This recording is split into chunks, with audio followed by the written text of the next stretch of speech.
ఈరోజు తొందరగా లేచి ఇంకా పనులన్నీ కంప్లీట్ చేసుకొని పూజ కూడా చేసేసుకొని పిల్లలకి టిఫిన్ పెట్టేసి ఇంకా నేను బ్లౌజులన్నీ ముందేసుకొని కూర్చున్నా.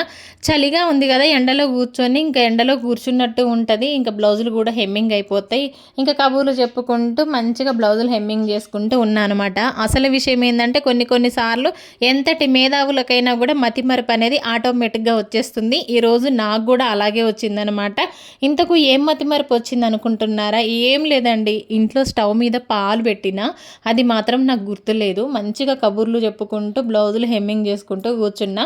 మొత్తం బ్లౌజ్ హెమ్మింగ్ అయిపోయేదాకా కూడా నేను ఇంకా ఇంట్లోకి వెళ్ళలేదు. ఇంకా తీరా ఇంట్లోకి వెళ్ళి చూస్తే పాలన్నీ పొంగిపోయినాయి అనమాట. ఇదన్నమాట సంగతి. సరేలే, ఇంకా పాలు పొంగినాయి. ఈరోజు శుక్రవారం, నేను పాలు పొంగేయలేదు, ఎలాగో ఏదో ఒక రూపంలో ఇంట్లో పాలు పొంగాలి అనుకొని నాకు నేనే సర్ది చెప్పుకొని ఇంకా స్టవ్ అంతా క్లీన్ చేసుకున్నాను అనమాట. నాకే కాదు, చాలా మందికి ఇలాంటి పొరపాటు జరుగుతూనే ఉంటుంది. మరి మీకు కూడా ఇలా జరిగిందా? కామెంట్ బాక్స్లో కామెంట్ చేయండి. ఓకే, మరి బాయ్. వీడియో నచ్చితే లైక్ చేయడం అస్సలు మర్చిపోద్దబ్బా. కొత్త వాళ్ళు ఎవరైనా ఉంటే ఛానల్ని సబ్స్క్రైబ్ కూడా చేసుకోండి. Bye bye.